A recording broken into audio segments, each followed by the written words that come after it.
তো আমি এখন আম মাখা করব। কাঁচা আম তো প্রায় শেষের দিকে, এখন আম প্রায় সব পেকে গেছে। তো যাই হোক, এখন খেতে ইচ্ছে করছে, ওই জন্য আম মাখা খাবো। পাকা আমি মাখা করবো। এই যে দেখো, আমগুলো প্রায় পেকে গেছে, আর এটা একটু পাকা একটু কাঁচা। তো যাই হোক, এগুলো মিশিয়ে এখন আমরা মাখা করে সবাই খাবো এখানে।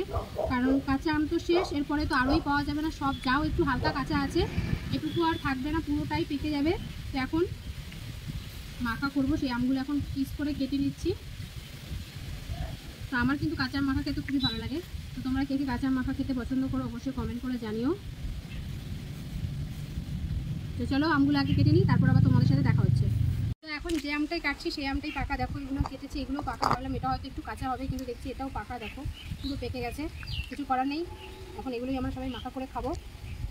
তো চলো আমগুলো এখন ভালো করে কেটে নিই, তারপরে আবার তোমাদের সাথে দেখা হচ্ছে।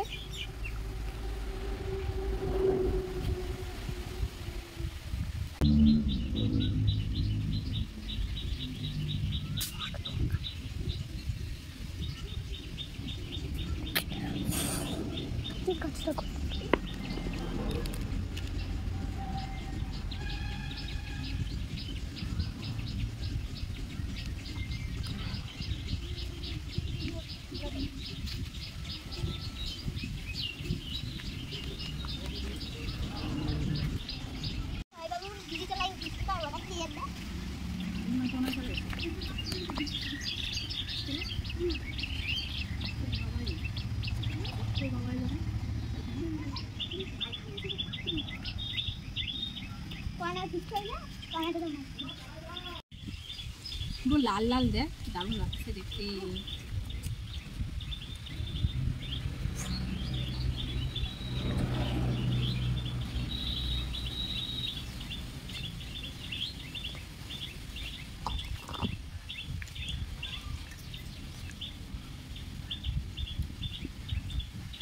পুরো মিষ্টি মিষ্টি লাগছে, আম যেহেতু পুরো পেকে গেছে, কোনো টক ভাবটা নেই, একটু মিষ্টি মিষ্টি ঝাল ঝাল লাগছে, ভালো লাগছে।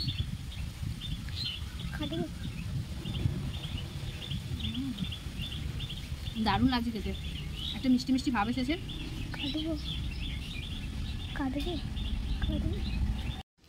কেমন সোনিয়া?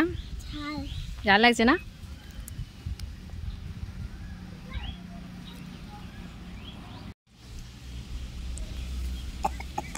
নে খেয়ে বল, ভালো লাগছে না? মিষ্টি মিষ্টি ঝাল ঝাল ছায়ে সেই লাগছে খেতে। ও ঝাল লেগে গেছে, কি দারুণ লাগছে। লাল, পুরো একদম লাল লাল পেকে গেছে আমটা। ও